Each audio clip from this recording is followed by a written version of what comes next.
بسم اللہ الرحمن الرحیم۔ السلام علیکم دوستوں، دجال کا ظہور ہو گیا ہے۔ دجال کی آمد کی تیاریاں مکمل ہو چکی ہیں۔ دجال کس جگہ موجود ہے معلوم کر لیا گیا ہے۔ پیارے دوستوں، آج سوشل میڈیا پر اس طرح کی خبریں دیکھنے اور سننے کو ملتی ہیں جو لوگوں کی توجہ کا مرکز بنی رہتی ہیں۔ اس طرح کی خبریں شامل کرنے والے دجال کی خبریں تو بتاتے ہیں، لیکن دجال کے بارے میں اصل حقائق نہیں بتاتے جو احادیث نبوی صلی اللہ علیہ وآلہ وسلم میں بیان ہوئے ہیں۔ آج کی ویڈیو میں ہم آپ کو دجال کے بارے میں تمام تر حقائق بتائیں گے۔ دجال کیسا ہوگا، اس وقت کہاں موجود ہے، اس کی تباہ کاریاں کیا ہوں گی، اور دجال کا ظہور قیامت کی کون سی نشانی پوری ہونے کے بعد ہوگا، اور کون سے صحابی رسول صلی اللہ علیہ وآلہ وسلم نے دجال سے ملاقات کی ہے۔ دجال کو حضرت سلیمان علیہ السلام نے قید کیا تھا، اور حدیث نبوی کے مطابق یہ ایسٹ کی سائٹ موجود ہے۔ دجال کا فتنہ تمام فتنوں سے بڑا اور خطرناک فتنہ ہے، جس کی بڑائی اور شدت کا اندازہ اس بات سے لگایا جا سکتا ہے کہ ہر نبی علیہ السلام نے اپنی اپنی امت کو دجال کے فتنے سے ڈرایا ہے۔ دجال کے بارے میں قرآن و حدیث کیا کہتے ہیں؟ دجال قیامت سے پہلے کب آئے گا؟ وہ دکھتا کیسا ہوگا؟ انشاءاللہ آپ کو قرآن و حدیث کی روشنی میں یہ بتائیں گے۔ قیامت کی ایک بہت بڑی نشانی دجال کا ظہور ہونا ہے۔ احادیث مبارکہ میں دجال کا ذکر بڑی وضاحت سے آیا ہے، اور سرکار دو عالم صلی اللہ علیہ وآلہ وسلم نے اس کی نشانیاں، اس کا حلیہ، اس کے آنے سے پہلے اور بعد کے جو حالات ہوں گے، اس کو بھی بیان فرمایا ہے۔ سب سے پہلے چلتے ہیں قرآن و حکیم میں۔ اللہ تبارک و تعالیٰ نے ارشاد فرمایا ہے، ترجمہ یعنی اور ان میں سے کوئی وہ ہے جو صدقات تقسیم کرنے میں تم پر اعتراض کرتا ہے، تو اگر انہیں ان صدقات میں سے کچھ دے دیا جائے تو راضی ہو جاتے ہیں، اور اگر انہیں ان میں سے کچھ نہ دیا جائے تو اس وقت ناراض ہو جاتے ہیں۔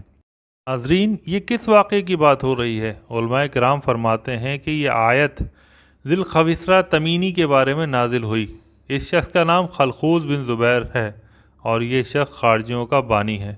رسول کریم صلی اللہ علیہ وآلہ وسلم مال غنیمت تقسیم فرما رہے تھے، تو اس نے کہا کہ یا رسول اللہ، عدل کیجئے۔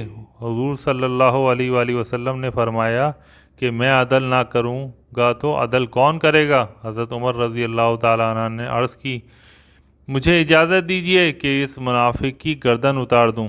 نبی پاک صلی اللہ علیہ وآلہ وسلم نے فرمایا، اسے چھوڑ دو، اس کے اور بھی ہمراہی ہیں کہ تم ان کی نمازوں کے سامنے اپنی نمازوں کو، اور ان کے روزوں کے سامنے اپنے روزوں کو حقیر دیکھو گے۔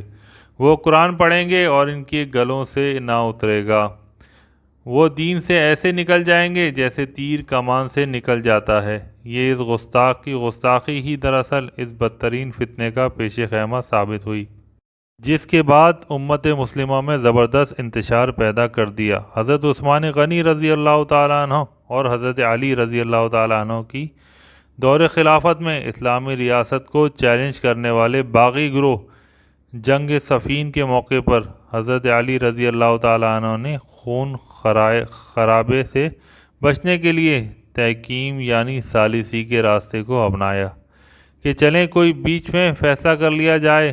تو پہلے تو خوارج نے ان کی حمایت کی، مگر جب یہ فیصلہ کر لیا گیا تو یہ خوارج اس کو رد کرتے ہوئے مولا علی کرم اللہ وجہ الکریم کے لشکر سے بھی نکل گئے۔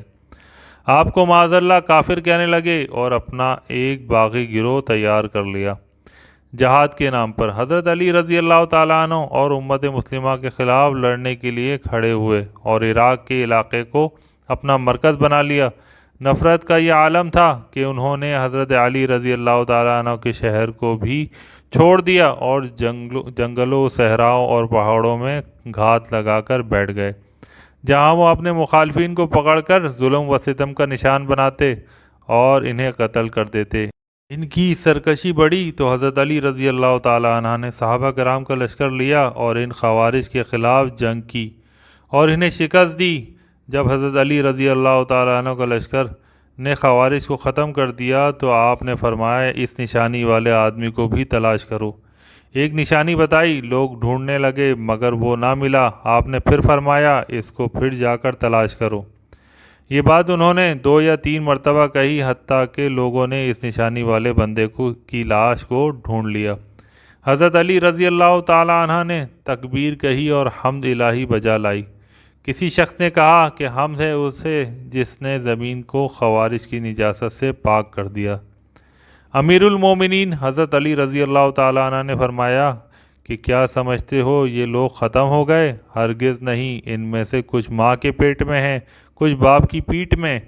پھر جب ان میں سے ایک گروہ ہلاک ہوگا دوسرا سر اٹھائے گا، یہاں تک کہ ان کا آخری گروہ دجال کے ساتھ نکلے گا۔ دجال ابھی آیا نہیں اور کسی کو پتہ نہیں ہے کہ اس وقت وہ کہاں ہے، لیکن روئے زمین پر ایک صحابی ایسے گزرے ہیں جنہوں نے دجال کو دیکھا بھی ہے، اس سے ملاقات بھی کی ہے اور اس سے بات چیت بھی کی ہے۔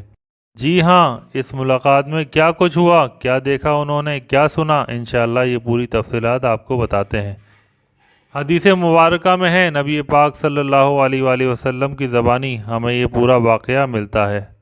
ایک مرتبہ نبی پاک صلی اللہ علیہ وآلہ وسلم نے اچانک اپنے صحابہ کرام کو جمع فرمایا اور خطبہ دینے کے لیے ممبر پر تشریف فرما ہو گئے۔ وہ ٹائم تھا جس وقت نبی پاک صلی اللہ علیہ وآلہ وسلم خطبہ نہیں فرمایا کرتے تھے۔ صحابہ بھی حیران تھے کہ آج ایسا کیا ہو گیا کہ نبی پاک صلی اللہ علیہ وآلہ وسلم نے اس وقت خطبہ ارشاد فرمایا۔ تو نبی کریم صلی اللہ علیہ وآلہ وسلم نے فرمایا کہ آج میرے پاس تمیم داری آئے اور انہوں نے ایک ایسی خبر سنائی ہے جس کی خوشی میں مجھے قیلولہ یعنی آرام چھوڑنا پڑا، اور میں نے چاہا کہ اس خبر میں تمہیں بھی شامل کر لوں۔ بات یہ ہے کہ تمیم داری نے مجھے بتایا کہ وہ 30 افراد تھے اور ایک کشتی میں سفر کر رہے تھے کہ طوفان آ گیا اور وہ بھٹک گئے۔ تقریباً مہینے بھر وہ سمندر میں گھومتے رہے اور ایک دن سورج غروب ہونے کے وقت ایک نامعلوم جزیرے پر پہنچے۔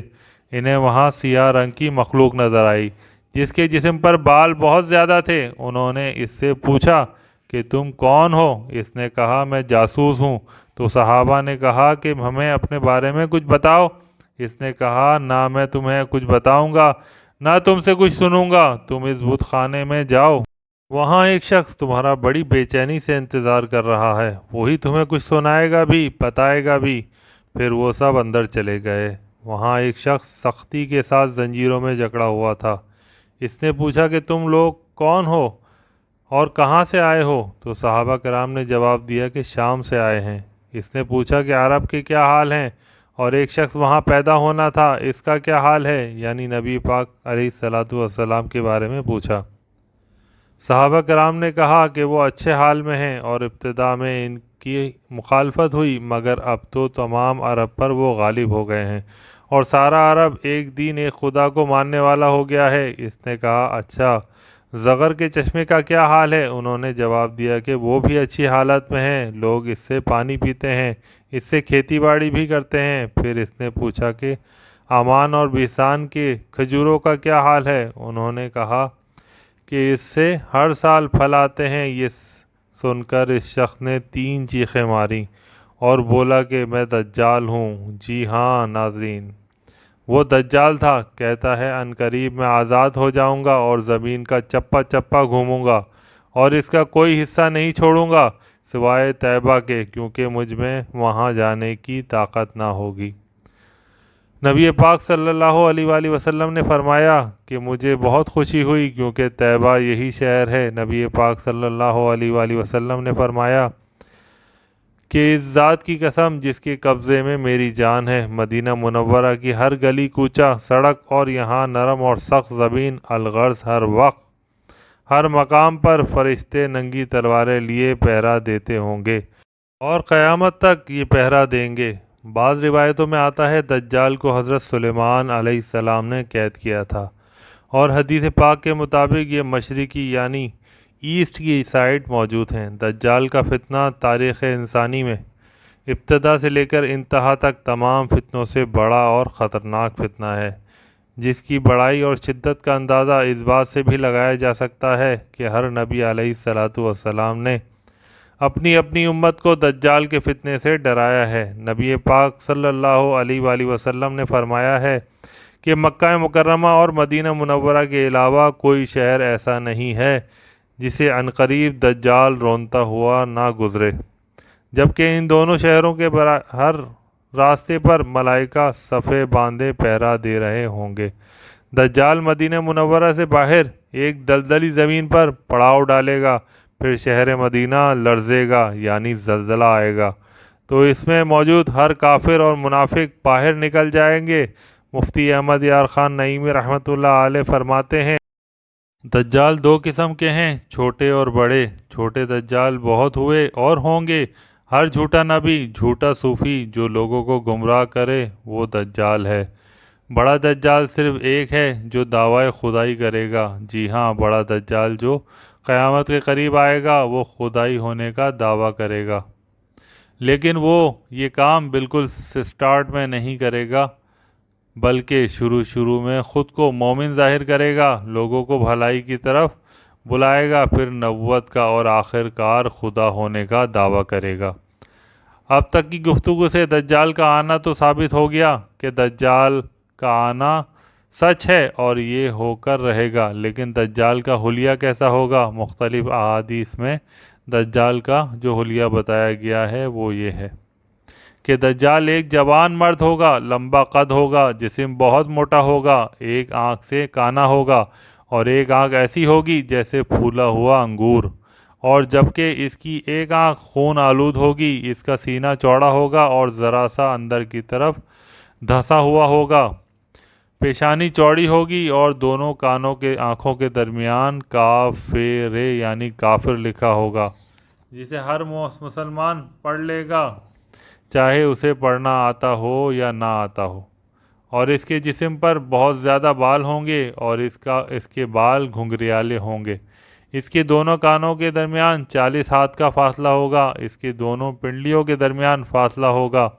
اور اس کے دونوں پاؤں کا اگلا حصہ ایک دوسرے سے قریب اور گھٹوں یعنی ٹخنوں کی طرف سے فاصلہ ہوگا، جس کی وجہ سے یہ بہت عجیب و غریب دکھے گا، جہاں نظر پڑے گی وہاں اس کا قدم پہنچے گا۔ اس کی سواری بہت زیادہ بالوں والا گدھا ہوگا۔ یہ تو تھا دجال کا حلیہ۔ دجال کے آنے سے پہلے کیا حالات ہوں گے، لوگ کس حالت میں ہوں گے، ان کے بارے میں بات کرتے ہیں۔ دجال کے نکلنے سے پہلے دنیا بہت برے حالات میں ہوگی، جیسا کہ احادیث مبارک کے مضامین سے پتہ چلتا ہے کہ اس کی نکلنے سے 3 سال پہلے اس دنیا میں خشک سالی پھیل جائے گی، بارشیں روک دی جائیں گی اور زمین کی پیداوار روک دی جائے گی، حتیٰ کہ آسمان شیشے کی طرح ہو جائے گا اور زمین تانبے کی ہو جائے گی۔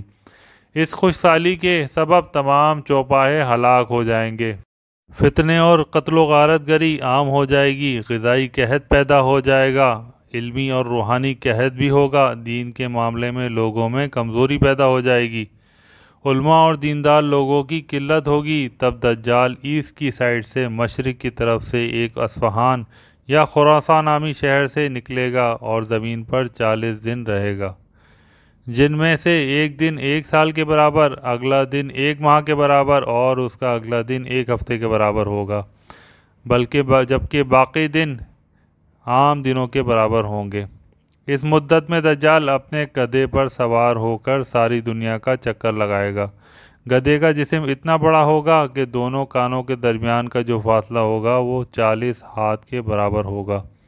اس کے چلنے کی جو رفتار ہوگی، یہ 1 قدم اٹھائے گا تو 1 مائل طے کر لے گا، اور زمین کا کوئی میدان، صحرا اور پہاڑی علاقہ ایسا باقی نہیں بچے گا کہ جہاں وہ نہ جائے۔ البتہ مکہ مکرمہ اور مدینہ منورہ میں داخل نہیں ہو سکے گا، ہر دلدلی زمین پر پڑاؤ کرے گا، اور مدینہ پاک میں زلزلے کے 3 جھٹکے آئیں گے، جس کی وجہ سے ہر کافر اور منافق وہاں سے بھاگ نکلے گا اور دجال سے جا ملے گا۔ اس روز مدینہ منورہ پر منافق فاسق مرد اور عورت سے پاک ہو جائے گا، اس لیے اس دن کا نام یوم الخلاص ہے۔ دجال طرح طرح کے شعبدے یعنی ٹرکس کے ذریعے لوگوں کا ایمان برباد کرے گا۔ کوشش کرے گا، ذرا سوچئے کتنا مشکل وقت ہوگا، ایمان بچانا مشکل ہو جائے گا۔ حدیث پاک میں ہے کہ دجال کے ساتھ روٹیوں کے پہاڑ ہوں گے۔ دجال کے فالوورز کے علاوہ باقی لوگ سخت تکلیف میں ہوں گے۔ دجال کے ساتھ 2 باغ ہوں گے، جن میں سے ایک کو وہ جنت کہتا ہوگا، دوسرے کو دوزخ کہتا ہوگا۔ جو اس کی خدا ہونے پر ایمان لائے گا اسے اپنی جنت میں ڈال دے گا، اور جو انکار کرے گا اسے جہنم میں ڈال دے گا۔ لیکن یاد رہے، جس کو وہ جنت کہتا ہوگا حقیقت میں وہ دوزخ ہے، اور جس کو وہ دوزخ کہتا ہوگا جو ایمان کی وجہ سے اس میں ڈالا جائے گا تو وہ آگ میں نہیں بلکہ وہ واقعی جنت میں جا رہا ہوگا۔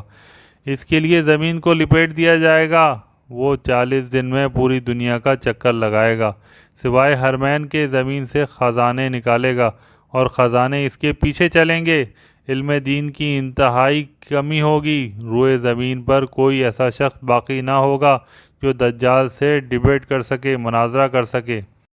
ایک ایسا نیک مومن ان کی طرف آئے گا جس سے دجال کی سپاہی کہیں گے، کیا تم ہمارے رب پر ایمان نہیں لاتے؟ وہ نیک مومن کہیں گے کہ میرے رب کی نشانیاں چھپی ہوئی نہیں ہیں۔ پھر وہ ان کو پکڑ کر دجال کے پاس لے جائیں گے۔ دجال کو دیکھ کر فرمائیں گے، اے لوگو، یہ وہی دجال ہے جس کا رسول کریم صلی اللہ علیہ وآلہ وسلم نے ذکر فرمایا تھا۔ دجال کے حکم سے ان کو مارا جائے گا، زدوکوب کیا جائے گا۔ پھر دجال کہے گا کہ کیا تم میرے اوپر ایمان نہیں لاتے؟ وہ فرمائیں گے، تو مسیح کذاب ہے۔ دجال کے حکم سے ان کے جسم مبارک سر سے پاؤں تک کاٹا جائے گا، 2 حصے کر دیے جائیں گے۔ ان دونوں حصوں کے درمیان سے دجال گزرے گا، پھر دوبارہ اس کو کہے گا کہ اٹھو، تو وہ تندرست ہو کر اٹھ کھڑے ہوں گے۔ تب دجال ان سے کہے گا، اب تو مجھ پر ایمان لے آؤ۔ وہ فرمائیں گے، میری بصیرت اور زیادہ ہو گئی ہے، اے لوگو، یہ دجال ہے، اب میرے بعد یہ کسی کے ساتھ پھر ایسا نہیں کر سکے گا۔ پھر دجال انہیں پکڑ کر ذبح کرنا چاہے گا، اس پر قادر نہ ہو سکے گا، پھر ان کو پکڑ کر گویا اپنی جہنم میں ڈال دے گا۔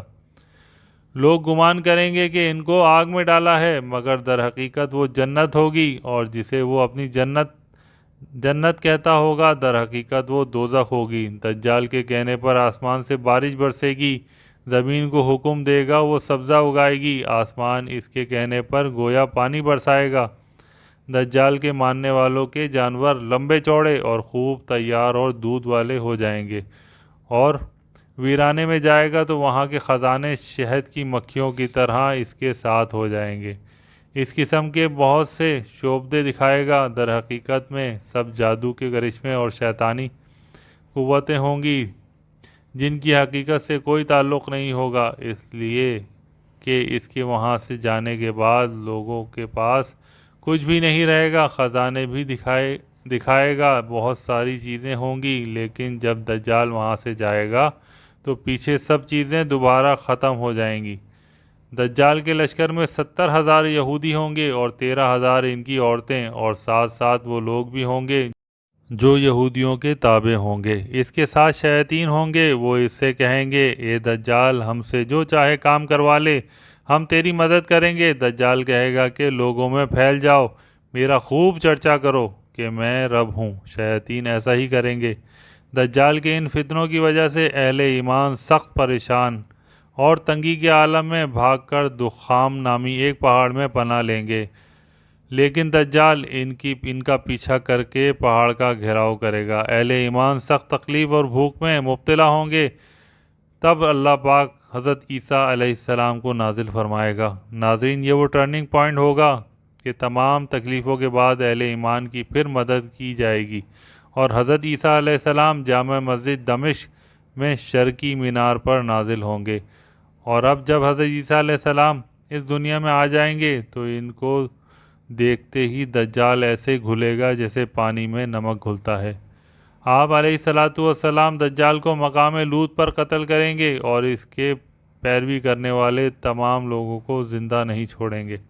یہ فتنہ بہت شدید ہوگا۔ ناظرین، نبی پاک صلی اللہ علیہ وآلہ وسلم نے اس سے پناہ مانگی اور اس کی ترغیب ارشاد فرمائی، اور روایتوں کی روشنی میں علماء نے دجال سے بچنے کے کچھ طریقے بھی ارشاد فرمائے ہیں۔ جو انسان مکہ مکرمہ یا مدینہ منورہ میں ہوگا تو دجال کے فتنے سے محفوظ رہے گا، کیونکہ دجال حرمین طیبین میں داخل نہیں ہو سکے گا۔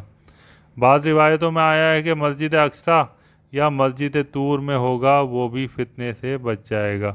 نبی پاک علیہ السلام نے فرمایا، جو سورہ کہف کی پہلی 10 آیتیں یاد کرے گا دجال کے فتنے سے محفوظ رہے گا۔ علماء نے مختلف حدیثوں کی روشنی میں یہ بات بھی بیان کی اور فرمایا کہ پہاڑوں اور جنگلوں سے دور رہا جائے، کیونکہ دجال اکثر دیہاتوں میں جائے گا۔ ان باتوں کے ساتھ ساتھ اللہ تعالیٰ کی تسبیح و تکبیر ایمانی پر ثابت قدمی اور صبر سے بھی دجال سے بچا جا سکے گا۔ اگر وہ کسی کو اپنی آگ میں بھی پھینکے گا تو اس سے چاہیے کہ وہ ثابت قدم رہے، کیونکہ وہ آگ اس پر سلامتی والی ہو جائے گی، یعنی گویا گلزار ہو جائے گی۔ یا اللہ اس مشکل وقت میں ہر مسلمان کی مدد فرما اور ثابت قدم رکھ، آمین۔